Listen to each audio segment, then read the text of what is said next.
Now, before I get started with this video, I am happy to share that this video is sponsored by Curology. Not only did I have hair transformation, but I've also had skin transformation over this entire quarantine. I was able to try out Curology, where I uploaded my photos online and I took a very brief skin quiz about the type of skin that I have, and then a dermatology provider actually matched me up with a custom-made product especially for me and my skin, and it's something that I can use right before I go to bed. I have really dry skin, and so the personalized formula that Curology gave me targets all of those hard spots that happen on my skin. I get dry patches, and in addition to the personalized formula, they also sent over the cleanser as well as a moisturizer for dry skin. So in the morning, I just wash my face, I'm able to use the moisturizer, and then once a day at nighttime I'm able to put this on in conjunction with the moisturizer as well to get the most out of my skin. I saw a huge transformation. I was getting less breakouts, and as you can see right now, everything's pretty clean and clear. I say this all the time, skincare is for everybody. It is not just for women. Men should really pay attention to their skincare regimen as well, and I definitely recommend Curology to get all of that whipped into shape. Now here's a closer look at the products that Curology has sent to me. First off, we have the cleanser, which you use twice a day. There's easy instructions on the back which say, "We believe in simple.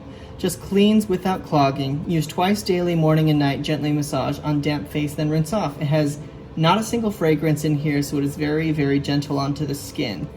Second, this is the product that was made especially for me. On the back, it has my name on it, and then it has the actual active ingredients that are working towards making my skin better. And then third is the Rich Moisturizer, which actually is a thick moisturizer for dry skin, which I have. Whenever you consult with Curology, they will cater their products to match your skin type. Your moisturizer may not be the Rich Moisturizer, but it may work towards more oily, enriched skin. If you want to give it a try for yourself, there is a link down in the description box below, and you will be able to take a quick quiz about your skin and you'll get matched up with the perfect formula, and definitely let me know how you like it. So without further ado, now let's get into the hair transformation. Okay, I cannot believe today is actually happening. It is September 11th, 2020. It has been 1 year since my hair transplant surgery, and I am so happy. I have hair now! Good morning, everybody. It is September 7th at about 9 a.m. and I'm about to head out to the airport to head over to Turkey. I am about to have an FUE transplant surgery, which is a hair transplant surgery. Let me show you what's gonna happen. So this is how my hair is right now. Since I do makeup and my face is my image, it's something that I've always wanted to do. It's something I've always been insecure about, and frankly, it's something that I won't have to worry about ever again. But basically, my hairline is receding to the back, about like right here, and same on this side as well. So what's going to happen is they're going to take the hair from the back of my head, which is just fine. It's just going to have all of this filled in right here, and it's going to come all the way down to about here. Am I a bit nervous? No, I'm actually not. I'm not nervous, really. I'm more excited that it's going to happen finally after 5 years. I've tried all the alternatives. I've done the Rogaine, I've done the finasteride, I've done all the tricks in the book to try and keep my hair, but to be honest, I'm like, I just need a permanent solution. I don't want to worry about this any longer because worrying about it makes me lose even more hair. That's where I'm going today. In about 4 hours, I'll be on an airplane. So yeah, I'll see you on the other side. What's up, long time no see, everybody? Today is a very, very special video because it is 1 year since my hair transplant surgery. It kind of feels like a birthday to me in a way because it is a whole new beginning for my entire life, actually. This surgery was a really big decision when I made it initially, but let's back it up way back. The reason I got the hair transplant surgery is because back in high school, my hair had been falling out of my head. I would say probably my senior year of high school, and all through college I would really get self-conscious about my hairline and consistently see a lot of hair just falling out. The other side of this, which I caution anybody who is considering hair transplant surgery, is you have got to know the doctor that you are going to see. Now, for me, I went and had my very first consultation in Beverly Hills. I heard about this doctor in Beverly Hills from other influencers that had their hair transplant surgery done, and I knew that it was going to be out of my budget, but I just wanted to throw caution to the wind and just get a consultation because the consultation was free and I could see what they could offer me, right? I went in for the consultation in Los Angeles. And basically the doctor told me it was going to be $12,000 for, I think, 1,200 new follicles of hair in the front of my head. So that was like a no-go for me. That was very obviously out of my budget. It turned into just a far-off dream, and then I found out a different friend of mine got their hair surgery in Korea, and I knew that South Korea is a huge hub for cosmetic surgeries, and his surgery was actually done by a machine. That scared me a little bit because I would prefer to have an actual doctor there just in case there are any complications happening with the surgery. How I settled on going to Istanbul and getting it in Turkey was because a friend of mine, Jamie Rose, was getting her hairline lowered, and she went to this doctor in Istanbul. So then my curiosity kicked in again, and I was like, oh, okay, Turkey, that's interesting. And I knew that Turkey was a huge hub for hair transplant surgery specifically, but I still wanted to make sure that everything came out correctly, and so I took a step back and I actually wanted to wait a few months to see how it would grow in and ask about her experience with the doctor's office and the flight and just every single detail that I could. And I remember 3 months after her surgery, I asked her how it went, and she said it was completely fine, and she liked the doctor, and she definitely did recommend him. So that took a weight off of my shoulders, and I remember going to the doctor's website and looking at all of the before and after photos and looking at reviews from every other patient that had gone to see the specific doctor. Now, I could ramble on and on and on about why I got the surgery, how I got the surgery, how I got there, all of that, but I have all of the footage to show you guys, so I think the only thing you need to know is my friend Rania, who lives in Germany, met up with me in Turkey because I didn't want to go by myself. I wanted somebody there just in case anything happened, and I asked her way in advance before I even bought the tickets. I remember scheduling my surgery 6 months in advance before actually going. She was like, yeah, I'm totally down. She wanted a vacation anyway. You'll see me meet up with her at the airport, and she stays with me throughout the weekend. The surgery that I actually got is a follicular unit extraction. So that is an FUE surgery, meaning that they took out the hairs from the back of my head one by one and then implanted them into the front of my head. Now, there is a slight disclaimer that I need to tell you guys that some of this does get pretty bloody, so I'll be sure to flash up warning signals whenever you should look away, or if you're not good with blood, because this is a cosmetic procedure, there will be blood. Okay, so I've made it to Russia. I have a layover here in Moscow for about 2 hours, I would say. The plane ride was already quite a trip. There were 3 people, you guys, that were smoking in the lavatories. Not at the same time either, like one after another. And every single time someone smoked in the lavatories, there was an automated message that came on that said, hey, this is illegal to do, no smoking in the lavatories. Even still, this happened 3 times. I've got one more flight to take, and that is only a 4-hour flight all the way to Istanbul. And then tomorrow's the big day.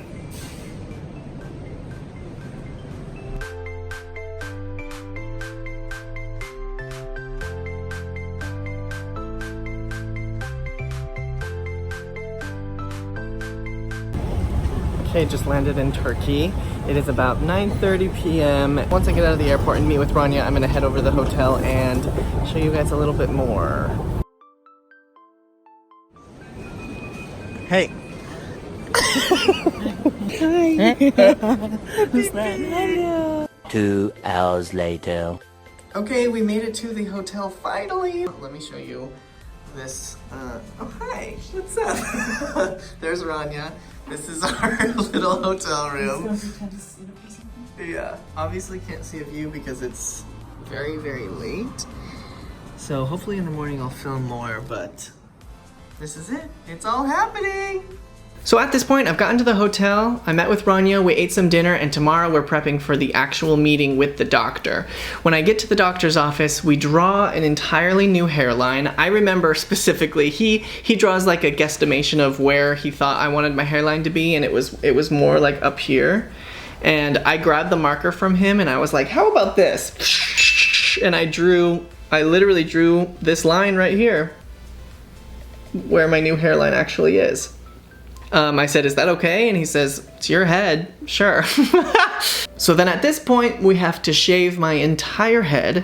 And because my hair is blonde, they had to dye the back of my head black, because when they take the extraction out of the back of my head, they would need to see every individual hair when they implant it into the front of my head.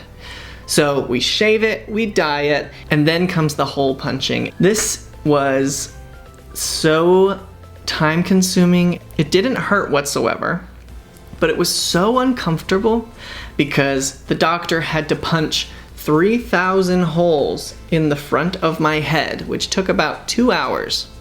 And yeah, I could have watched Netflix, but my head was like this.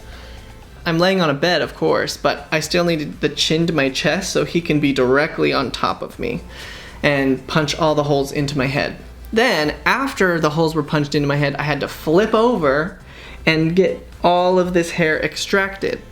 So they took out a bunch of hair from the back of my head, which what I love is that you can't even tell.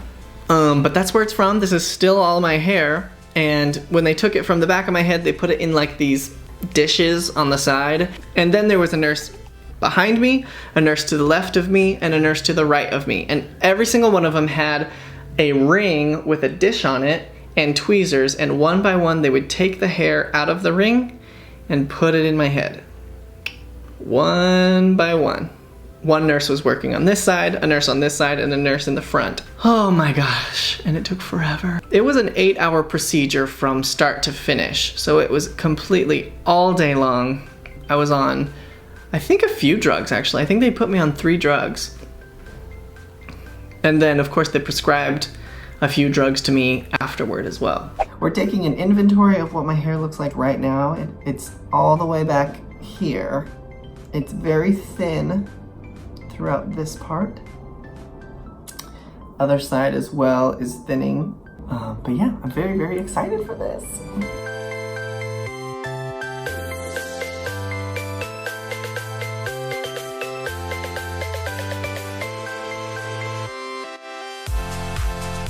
Are you filming?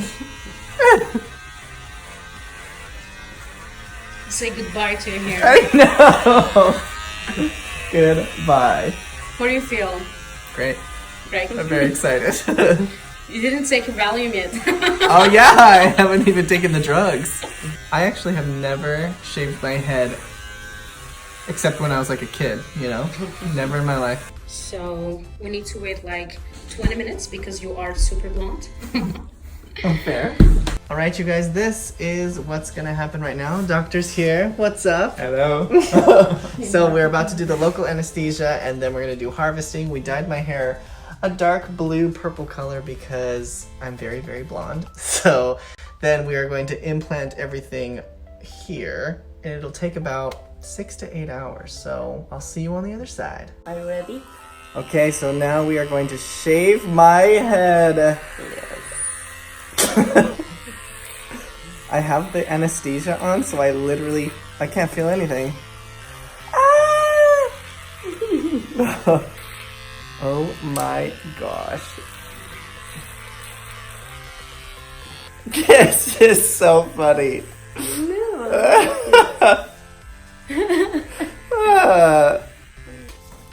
Wow. Can I touch it? Mm-hmm. I literally can't feel anything. I feel like I have a helmet inside of my head.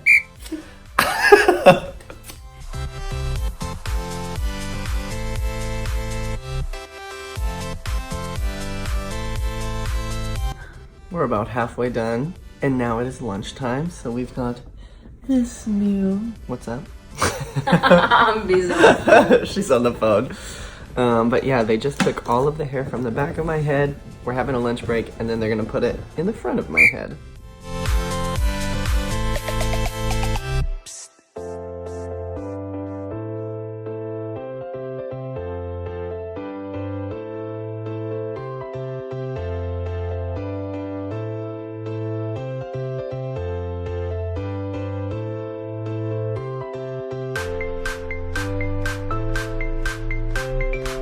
What's up, you guys? I am back in the hotel. This is the procedure.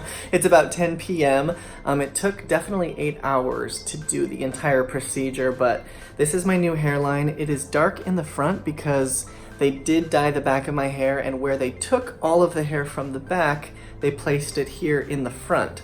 So in about 4 weeks, this is actually gonna fall out, and then my new hair is gonna grow naturally with the rest of my scalp. I'm on a lot of drugs right now. I'm taking Valium, an antibiotic, a painkiller, as well as finasteride, which is going to help prevent any other hair loss. So my actual hairline is here in the back, or my old hairline, I guess. And so if I weren't to take finasteride, there's a possibility that my hair could continue receding, but it would recede from this line. So taking finasteride is going to help prevent any other hair loss. I caught it right on time. With 26 years old, I don't want to lose any more hair. But right now, I've got some dinner. I'm gonna take my drugs and I'm gonna go to sleep. I have to go back to the hospital tomorrow to get a lowdown on how to wash my hair and how to care for it. So that's happening tomorrow. I will see you then. Bye-bye. So since I was only in Istanbul for 3 days, I thought that it would be a good idea to go and travel the city after my surgery. Newsflash, it was not a good idea to do at all. Well, it was kind of a good idea because I did get to see the city. However, I didn't last very long. So I was told to wear a bucket hat, and it was very loose on my head, so it didn't touch anything. However, it protected me from the sun, and any time that I was outside, I had a compression band around my head to prevent the swelling from going down the rest of my face. And I remember the very next day it was really, really windy, and the wind blew my hat off, and it pricked one of the tiny little hairs on my head, and blood just dripped all the way down my face. And I freaked out because I thought I ruined everything. I thought it was all over. I texted the doctor and he was like, "You're fine. However, you need to be very careful with not touching that area and keeping it so protected." What's up? We're in Istanbul, traveling the city. Everyone's staring at me because I have a bloody scalp and this kooky hat on. But it's just fine. I'm not gonna see these people ever again. True. I think I look pretty rad.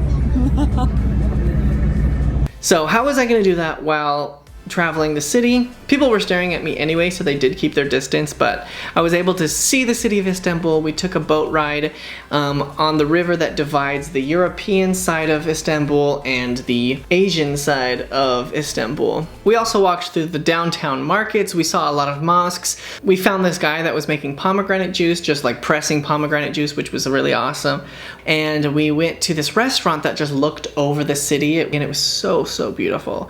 But like I said, I didn't last very long, and I was on so much Valium and on so many other drugs that I was like, I need to go. I feel like I just need to go chill out at the hotel because I was leaving that night.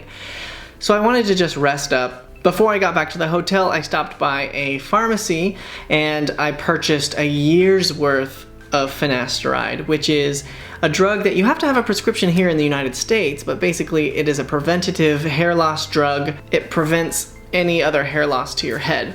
So since I was already there, I bought a year's worth, and I still have some today. And then I just took a nap and prepared to get ready to go home because it was a 13-hour plane ride, and I had to stay sitting straight up the entire time.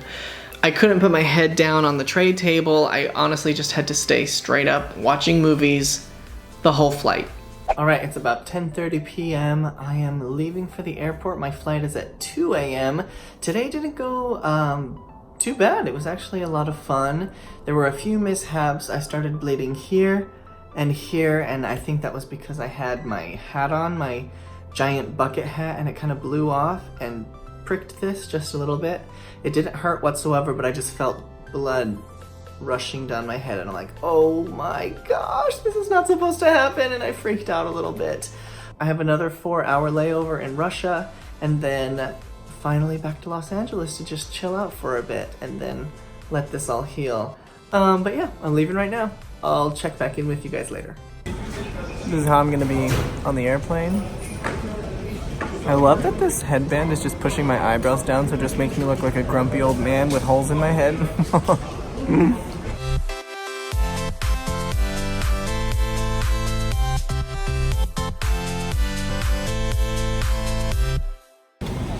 Finally on the last flight home. This one was about 13 hours long, and it's only noon in Russia, so gonna be a rough one. I bumped my head earlier, so hopefully it doesn't bleed anymore. I'm very nervous. I'm gonna have to just sleep sitting straight up. So that's the plan.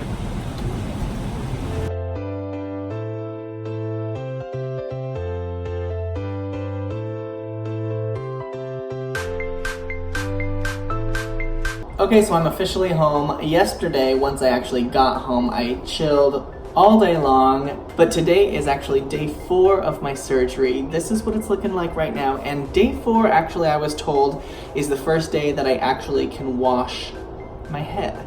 So I've been wearing this headband for about 3 days. It's got like blood stains on it. It's probably the grossest thing that I've ever had on my head. But it did reduce the swelling. You can tell that the upper part of my head is still pretty swollen, but it didn't come down into my face whatsoever, which is exactly what I wanted. If I didn't wear this headband, then the swelling may have gone to my eyes, my cheeks, and my lower face. What? My chin? But now I actually get to take this off and wash my face. So I figured we would do it together and show the permanent indentions, because I have a feeling I'm gonna look real spooky.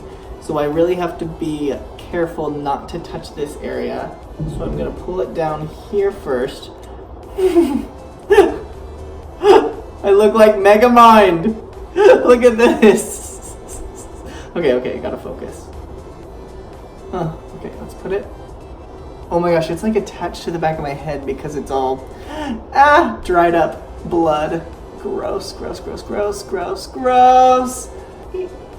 Slowly but surely get off my head. Thank you. Whew! Okay, now I gotta take it off. Oh, there we go. Okay. Am I bleeding? Am I bleeding at all? I wonder if this swelling actually is gonna start going down, but now that it's off, I'm gonna shower. I have to shower with water bottles. So I'm gonna go take care of this right now, so this shirt doesn't get all bloody and gross. Okay, so now I'm back home in America and I have to care for this new hair transplant with a doctor who's thousands of miles away and remotely telling me what to do. So he prescribed to me a shampoo. He's prescribed to me like a foaming cleanser. He prescribed some Valium to me and another pill, like an antibiotic pill as well. And he told me all the instructions, gave me a folder, and it told me exactly what I had to do as soon as I got home. For a week long, I had to spray my head with this foam so that way the scabs that were on my head would stay moist and then they would eventually fall off of my head naturally. When I took a shower, I had to shower with a water bottle and I couldn't let any of the water touch my hair, so I had to use a water bottle and basically just pour it on my head. And then I had the shampoo, which I could only pat my head like this.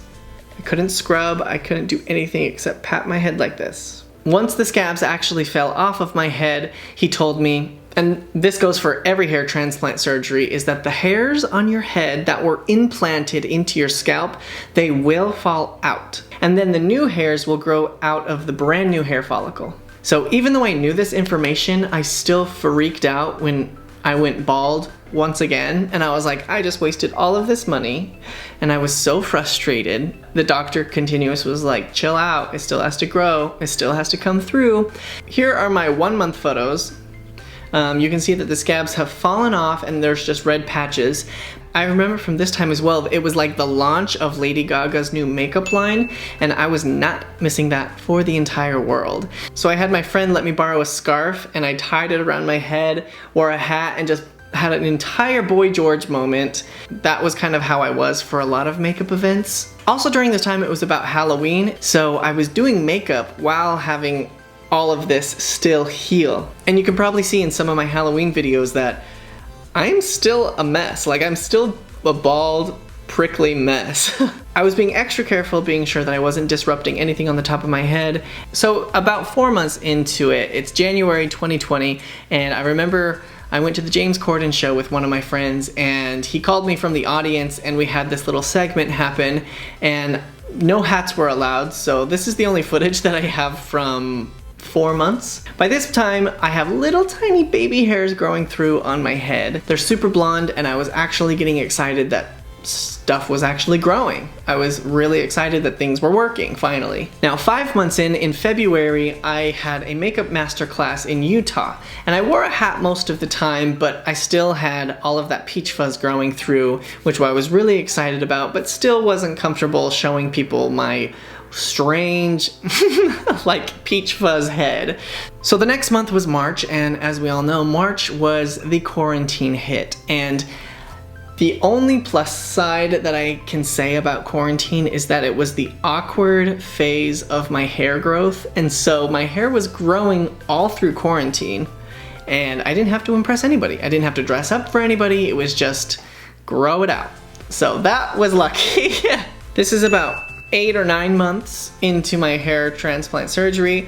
This was taken on my birthday. I'm messing around with different hair products. I started to notice that my hair was growing curly. My hair has never been curly. Even when I was in high school, I've always had just blonde, straight hair. I mean, I'm not complaining, I love the curls, but it was so interesting to me that everything's growing out curly. Which brings us to now. Now it's September. It has been one whole entire year from my hair transplant surgery, my follicular unit extraction surgery, and I feel absolutely more confident in myself. It was one part of me that I really just was so self-conscious about was my receding hairline, and now if you are also struggling with receding hairline and you want to know if it's for you, definitely DM me, ask me all the questions that you want after seeing this video. I am happy to answer everything. So if you have any questions about it, definitely comment down below, send me a DM, let's talk about it. Thank you so much for watching, you guys. You can go ahead and subscribe if you want. Follow me on Instagram, TikTok, everything is Danielzrotfl. And I will see you later.